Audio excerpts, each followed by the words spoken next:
3 sovereigns went down onto the tablecloth one at a time, and the last of them Gideon Thurlow pushed across the linen with one finger, the way a man pays a bill he resents. It was the 9th of February, in the year 1838, in the dining room of a new brick house on Bridge Street in Marchbrook, in the county of Shropshire. There was a coal fire banked halfway up the chimney and a cold ham on the sideboard that nobody had offered her. 2 witnesses had been fetched in for the occasion, a corn chandler named Pargeter and a saddler named Hoyle, and they stood by the window with their hats in their hands and looked at the carpet. Esther Thurlow was 22, in the black dress she had worn since November, dyed once and turned at the cuffs, her hands cracked across the knuckles from 3 months of other people's washing water. She had been sleeping in the room over the scullery of that house since the morning they buried their father, doing the work of a maid without the wage of one, and everybody present knew it. "Take them up," her brother said. £3, Esther, in full and final satisfaction, and there's a deed to go with it, which is more than most girls get. He was 34, heavy through the shoulders, in a good black coat with a watch chain across it.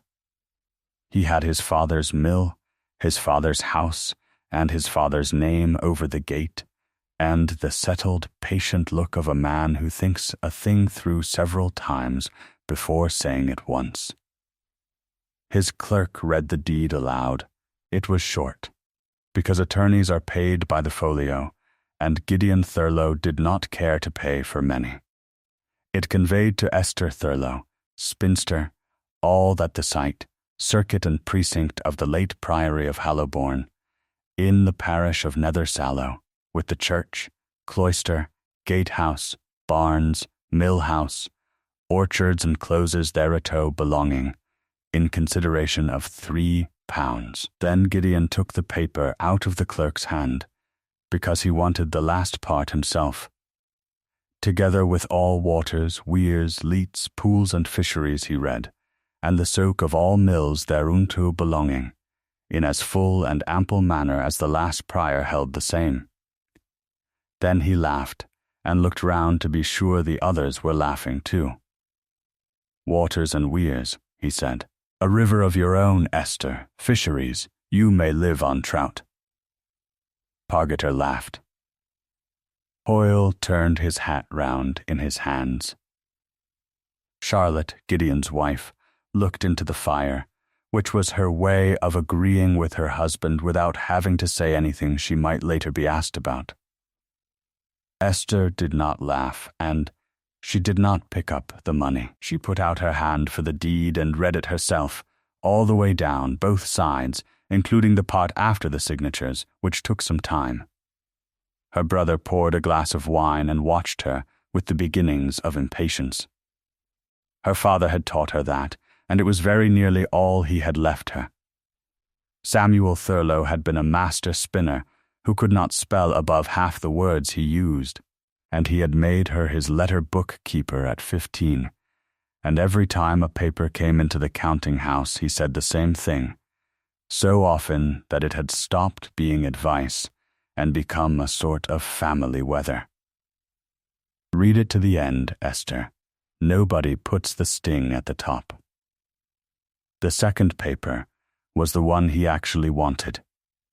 It was a release that Esther Thurlow, in consideration of £3 and of the said conveyance, did release and discharge her brother Gideon Thurlow, executor from all claims, demands and actions whatsoever upon the estate of Samuel Thurlow, deceased.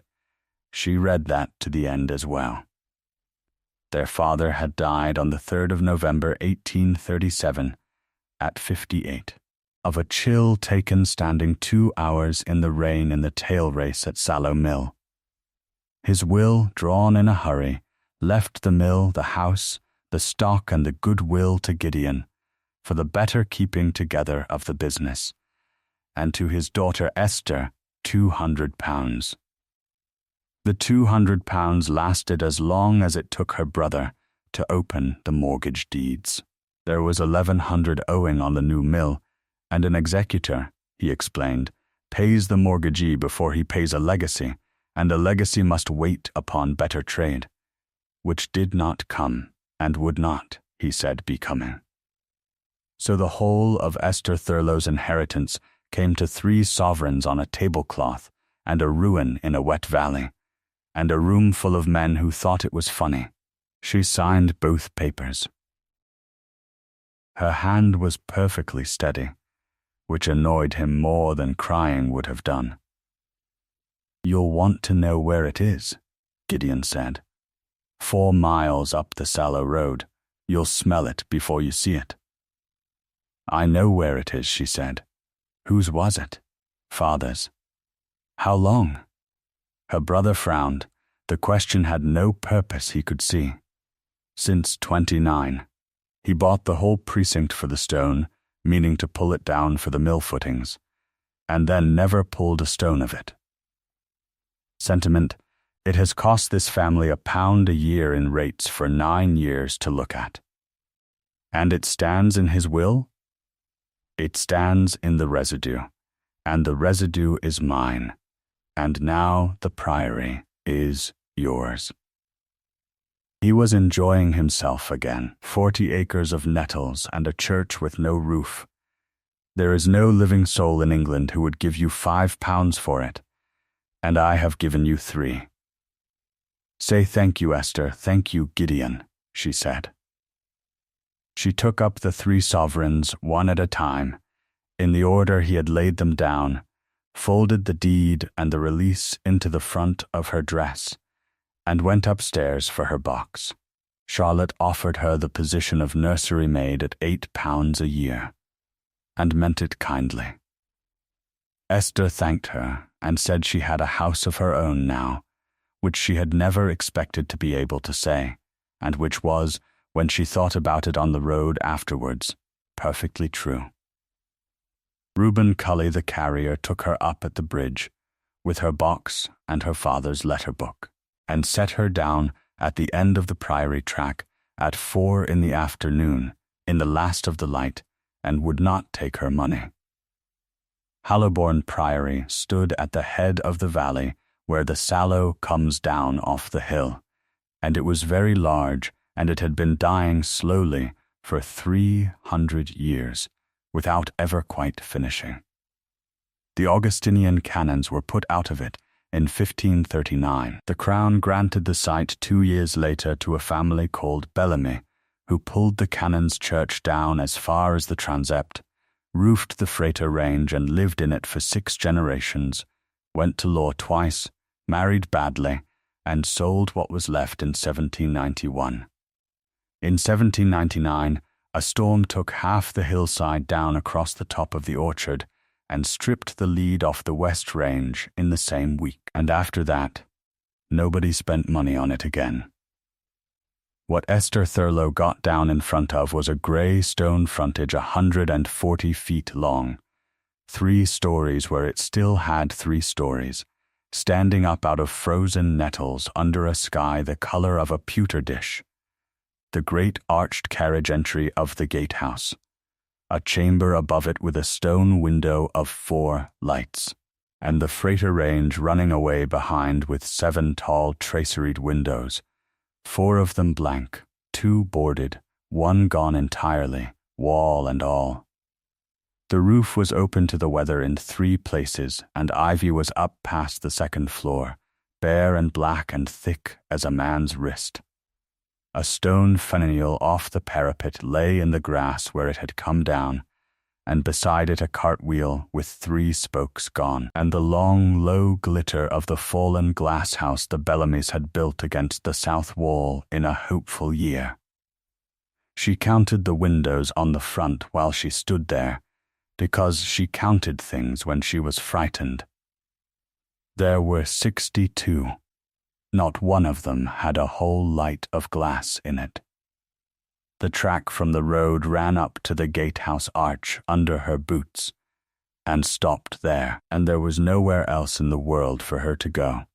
Inside, out of 11 rooms with any floor left, exactly one was dry, the gatehouse chamber over the arch, 12 feet by 16, with a stone hearth and that 4-light window looking down the valley.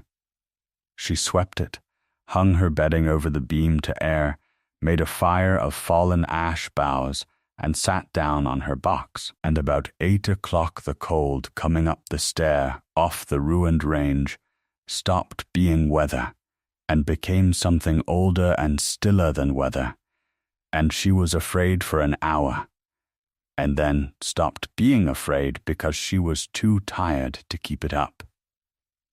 She lit her father's brass lamp and set it in the window, because there was no other flat place to put it. By the end of that week, the carters on the Sallow Road had noticed it.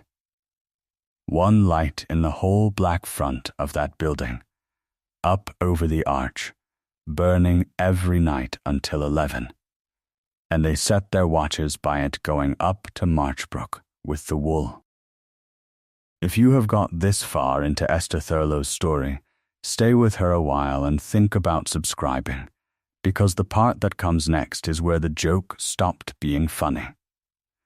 The winter had to be got through first, and it was got through by working. The parish of Nether Sallow sent her a rate demand in her 3rd week, made out to the occupier of Hallowbourne Priory for £1 4 shillings. She had £3, less the 4 shillings already gone on candles, oil, salt, oatmeal, and a pound of nails. So she walked the 4 miles into Marchbrook, up the stairs to the office of Mr. John Sankey, attorney, over the ironmonger's, and asked him for work.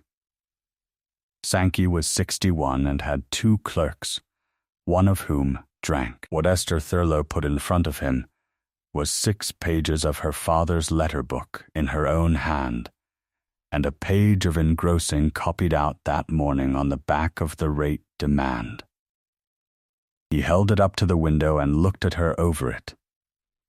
That's a clerk's hand. It is my hand. Whose girl are you? Samuel Thurlow's.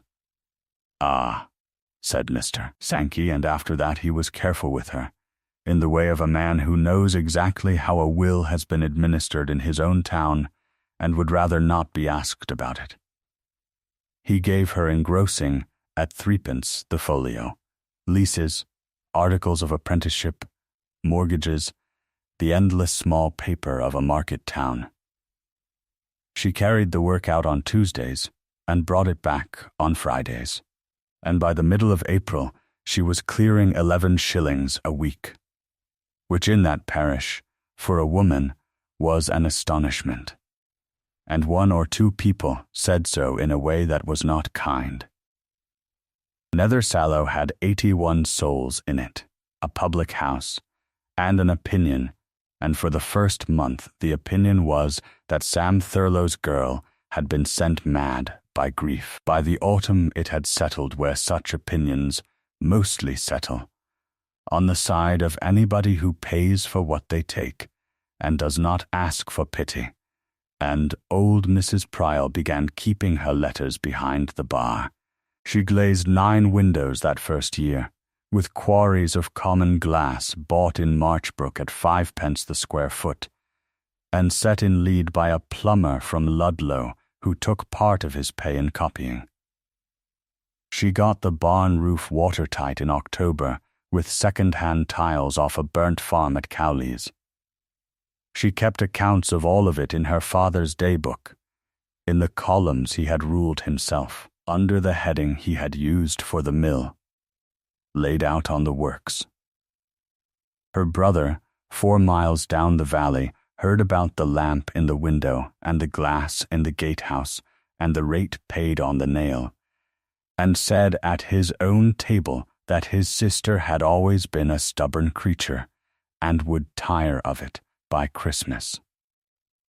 She did not tire of it by Christmas, but she would very likely have gone on quietly like that for the rest of her life, if it had not been for a dry ditch in a meadow, and an old man who drowned water for a living. The ditch was in Cowley's meadow, which was the flattest of her 40 acres and the only one worth anything, and she found it in March of 1839 because the parish wanted a schedule of what she occupied, and she had gone out with a rope and a piece of chalk to make one.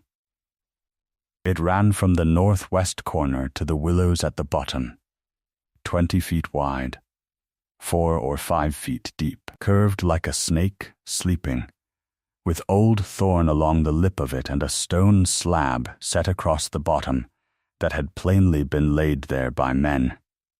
It was dry, and had been dry as long as anybody living had walked over it, and the tenant farmer mowed straight through it, and had never once thought about it.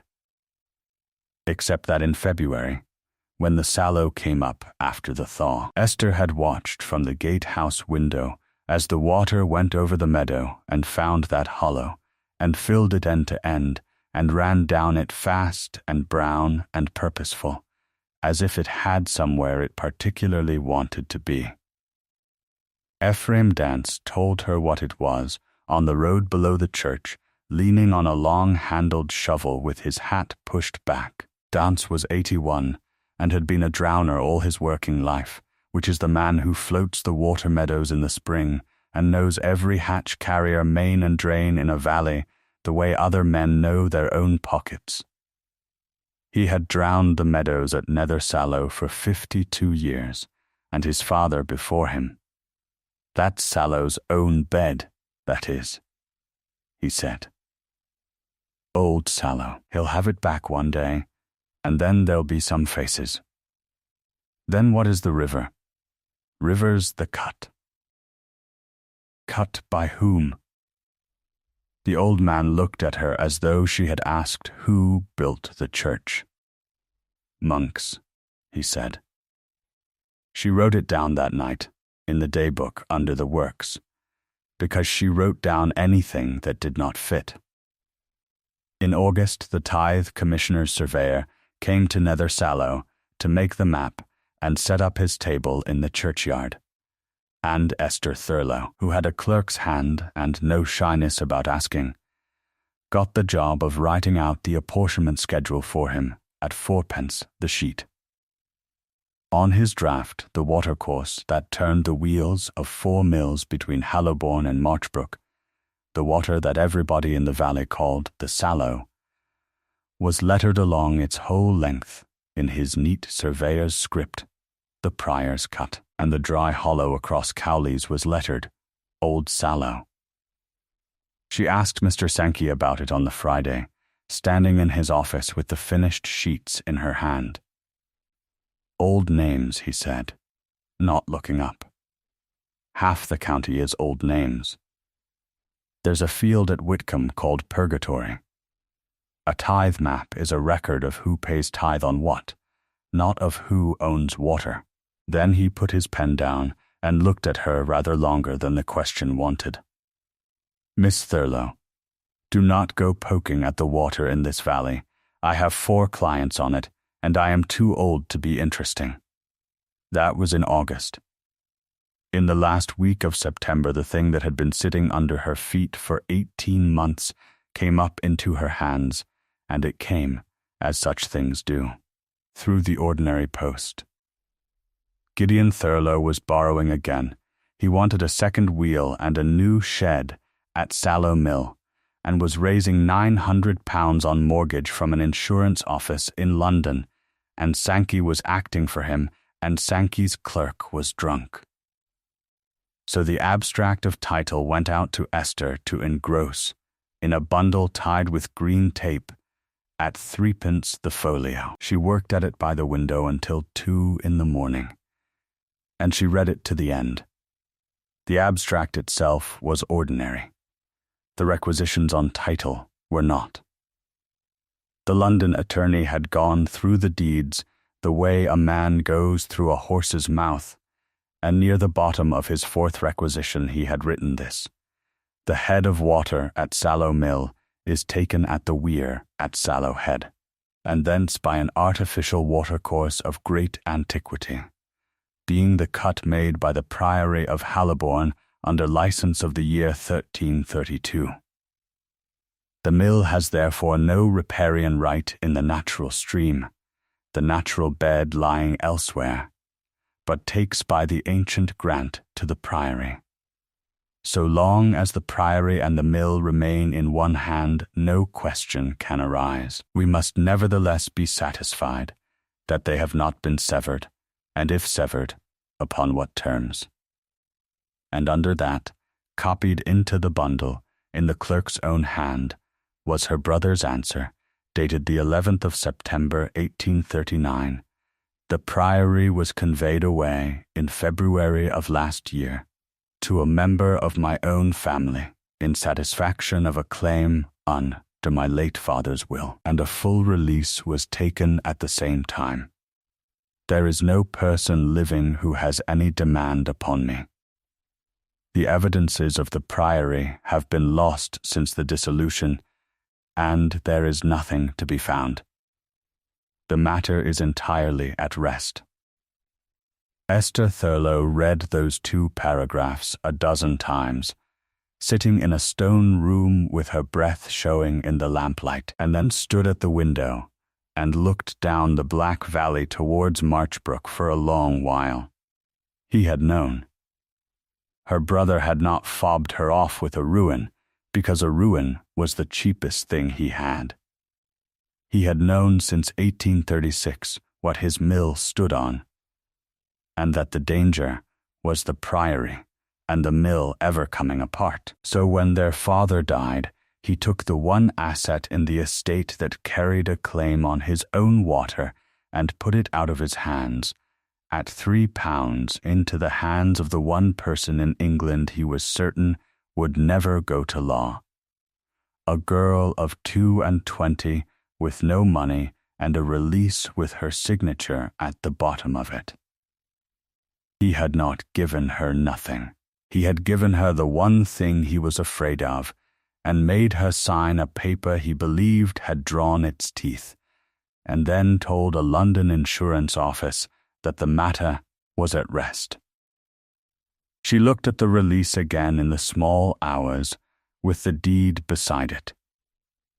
It discharged her brother from all claims upon the estate of Samuel Thurlow, deceased. But the thing the London attorney was asking about had never been a claim upon her father's estate at all. While her father held the mill and the Priory together, there was nothing there to claim. A man cannot have a right against himself, so the water simply ran, and nobody had cause to name it. The right had come into being at the exact moment the 2 were pulled apart. It had been born on the 9th of February, 1838, in a dining room on Bridge Street, out of a deed her brother had read aloud himself to make 2 witnesses laugh, Waters and Weirs. A river of your own, Esther. She had signed away everything she had. She had not signed away the thing he had just handed her, because on the morning she signed, it had not yet existed. Mr. Sankey heard her out on the Monday, with his hands flat on his desk, and then told her 3 things and asked her to leave. First, that he could not act for her, having acted for her brother, and that she was never to bring him that bundle again. Second, that a license of the year 1332 was not a thing a court would take on trust from a field name and an old man with a shovel.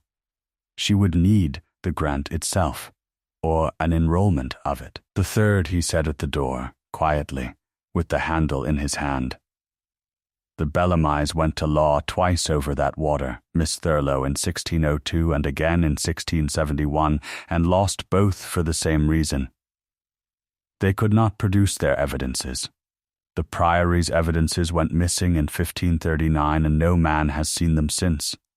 Then he shook her hand, which he had never done before, and shut the door. She spent 13 months looking. She wrote to the diocesan registry at Hereford and got a courteous nothing. She spent 4 shillings she could not spare on a carrier's seat to Shrewsbury and 2 days among the old shire papers, and found a Bellamy pedigree and a bill of costs. The enrolments she wanted were in London, and a search there would come to between £5 and £8, and she wrote the figure in the daybook, and looked at it for a week, and could not do it. And then, in the November of 1840, she read the parish register of Nethersallow to the end. She had gone in after the churchwarden's accounts, wanting the old rate levies. The register was in the parish chest under the tower, 3 volumes in vellum, and at the front of the first she found what she had not gone looking for. Some Elizabethan vicar with time on his hands had copied into the flyleaf, in a small crabbed hand, the inventory taken by the King's Commissioners when they put the canons out of Hallowbourne in 1539. Everybody who had ever opened that book had read the first part, because the first part is the interesting part. The plate, 2 chalices parcel gilt, a censer, a pax, the bells, 4, weighing by estimate 31 hundredweight, the lead upon the church, the choir stalls, the vestments. The last line was on the next leaf, after the signatures of the commissioners, where nobody had bothered to go. Item, of the evidences and muniments of the said house, nothing found. The prior saith they lie in the conduit upon the bank, where they shall lie still. Esther Thurlow sat in a cold vestry with her finger on that line for a long time. She had written the word herself 18 months before, on the tithe apportionment for the parish of Nethersallow. In the schedule she had been paid 4p a sheet to copy out. Number 47. On the map, 3 roods and 11 perches of rough hillside above the orchard, state of cultivation waste. Conduit piece. The canons had brought their drinking water down off Hallowbank in a lead pipe from a spring, the way every large monastic house in England did, and at the spring head they had built a small vaulted stone chamber to gather it, with a cistern and a stone trough in it. It had stood above the orchard for 460 years, until the hillside came down in the storm of 1799 and put 12 feet of clay and thorn over the whole of it. She began digging on the 11th of November 1840, with Jem Dance, the drowner's grandson, 19 and glad of 2 shillings a day, and it took the pair of them 11 days. They found the lead pipe first. On the 4th day, 3 feet down in the orchard hedge, an 1.5 inch bore, laid in clay, running uphill exactly where a pipe should run. After that it was a matter of following it, which is slow work in November, with the light going at 4. On the 9th day they came to worked stone. On the 11th, at about 2 in the afternoon with rain coming, Jem Dance put his bar through a thorn root and into open air, and they cleared the head of an arched doorway until there was room to get a shoulder through. Inside it was 10 feet square and barrel vaulted and perfectly dry, and the air that came out of it was 200 years older than the air outside. The spring had gone, the slip had turned it, which was why there had been no wet ground to give the place away. The stone trough was empty and clean. Along the back wall stood the cistern, sheet lead, 3 feet by 4 and 3 deep, made in one piece, with the seams beaten over, with a lid on 2 iron hinges run round its edge with pitch. Jem Dance got the pitch away with a knife, and they lifted the lid together. Inside was a bundle the length of a man's arm, wrapped in oxhide and tied with a plaited cord, and inside the hide a second wrapping of canvas soaked in tallow until it was stiff as a board, and inside that dry as the day it was shut, a lead box a little smaller than a tea-chest. There were 4 things in the box. There was the cartulary of the Priory of Hallowbourne, 206 leaves of vellum in oak boards, every grant the house had ever taken, in a clear 13th century book-hand with the later hands running on behind. There was a single membrane of vellum folded in 3, with a green wax seal the size of a crown piece hanging from it in a tin case, the licence of the year 1332, by which Prior Adam of Hallowbourne had leave to turn the water of Sallow out of its bed into a new cut of his own making, with a weir of stone at Sallow Head, and to hold that water, weir cut pools and fisheries to his house for ever. There was a coloured plan drawn on skin, made in 1541 by the Crown's own surveyor, when the site was granted away, showing the whole valley from the head down to Marchbrook Bridge, with 2 watercourses on it in 2 different inks, beside the one that ran full and blue, the new cut of the Priory, and beside the dry one winding through the meadow, the old bed of Sallow. And there was a roll of water rents, kept year by year, down to 1538, showing what 4 mills in that valley had paid the Priory of Hallowbourne for leave to sit on its water. Esther Thurlow carried all 4 of them down the hill under her cloak in the rain, and did not sleep that night, and put her lamp in the window at the usual hour anyway, because the carters used it. Mr. Edward Gaunt of Shrewsbury was the best conveyancer in that half of the county, and he kept her waiting an hour and a quarter in an outer office with the lead box on her knees, and was rude to her for 4 minutes. Then she untied the ox-hide. He read the licence of 1332 standing at the window, holding the seal case in his left hand like a man holding a bird, and went through the cartulary for 40 minutes, without saying anything at all. He spread the plan of 1541 across his table, looked from the coloured cut to the dry winding bed and back again, and sat down. "Miss Thurlow," he said, "do you know what you have?" "I think so. I should like to hear you say it." "You have a river that is not a river. That watercourse below your gatehouse was dug by men and is held by grant, and it belongs to whoever holds the Priory land, and since the 9th of February, 1838. That is you. The natural stream is the dry ditch in your meadow, and it is worth nothing to anybody, because there is not a wheel on it. 4 mills between your gate and Marchbrook Bridge take their head of water from a weir on your ground, down a cut that is your property, and not one of them holds a line of writing from you or from anybody before you since the reign of King Henry. My brother had a release from me." Gaunt read the release twice. "This discharges his person from your father's estate. It does not convey your water. On the day you signed it, you owned no water, because the mill and the Priory were still in one hand and there was nothing to own. He severed them himself, in front of 2 witnesses, and read the parcels out loud, you say. He read them out loud to make the room laugh. Then he is the best witness against himself in Shropshire," said Mr. Gaunt. "And I will take 3 guineas, payable out of your first year's rent."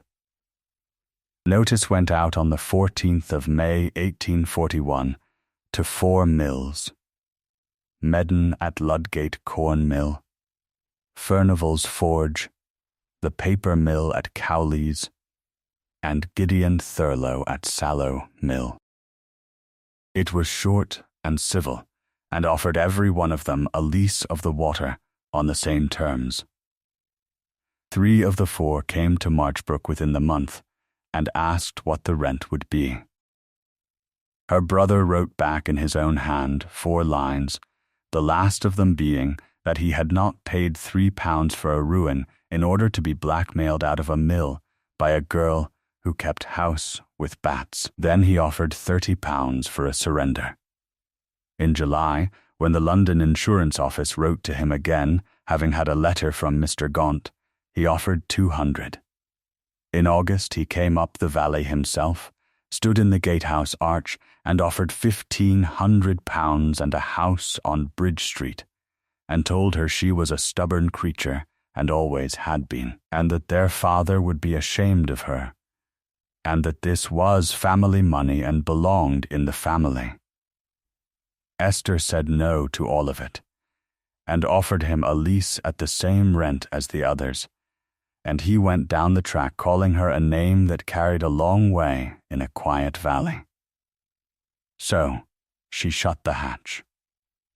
It was the last Monday in September 1841, and she did it at 5 in the morning with Ephraim Dance and Jem Dance and 2 men from Nether Sallow, with the mist still down. The weir at Sallow Head is a stone weir 60 feet across, built by Prior Adams masons, and the head of the cut is closed by 3 oak hatches in a stone frame. The men had those hatches down and pinned by 5:20. The old man stood on the sill and watched the water swing. It came off the weir and found the low ground on the north side, which had been waiting for it since 1332, and went down the meadow slowly at first, and then not slowly, brown and fast, into the willows and into the dry hollow across Cowleys, and filled it from lip to lip, and ran on down the old bed towards Marchbrook as though it had never once in 500 years forgotten the way. By 8 o'clock the Prior's cut was down to a green trickle. By 9 the corn mill had stopped. By 10:30 the forge had drawn its fire. At noon the 2 wheels at Sallow Mill came round for the last time and stood, and 140 hands came out into the yard to look at a dry race, and Gideon Thurlow stood among them in his good black coat, and understood, 4 miles too late, exactly what he had read aloud to make Pargeter and Hoyle laugh.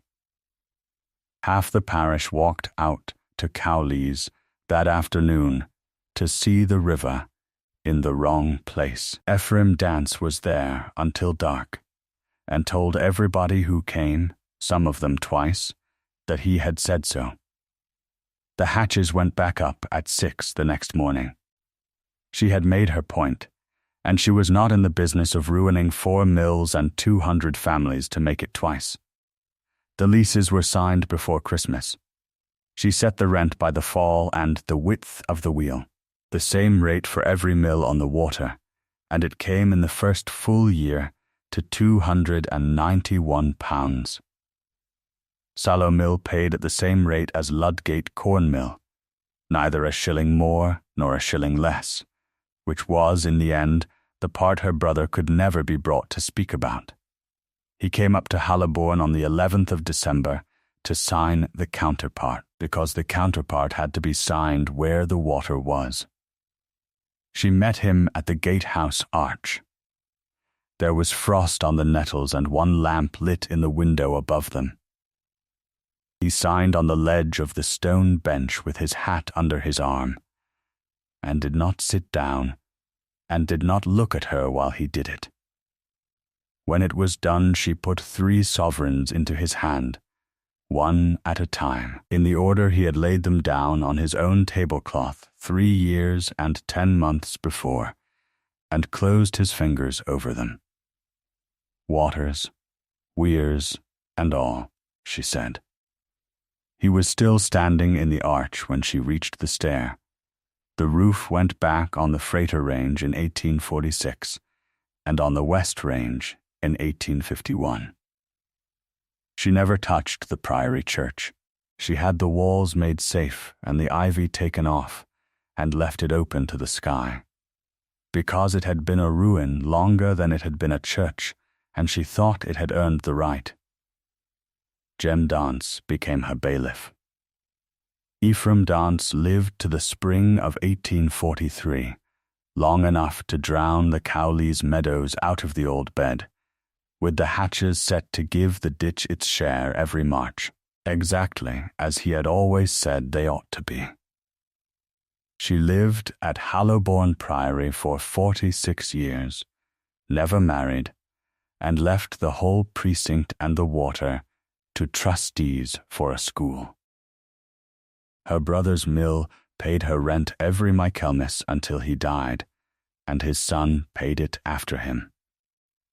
And on winter evenings from the Sallow Road, you could see the lamps in the front of that building, not one light over the arch any more, but the whole 140 feet of it lit, window after window, all the way down to the end of the Freighter Range, where the last of the 62 now had glass in it.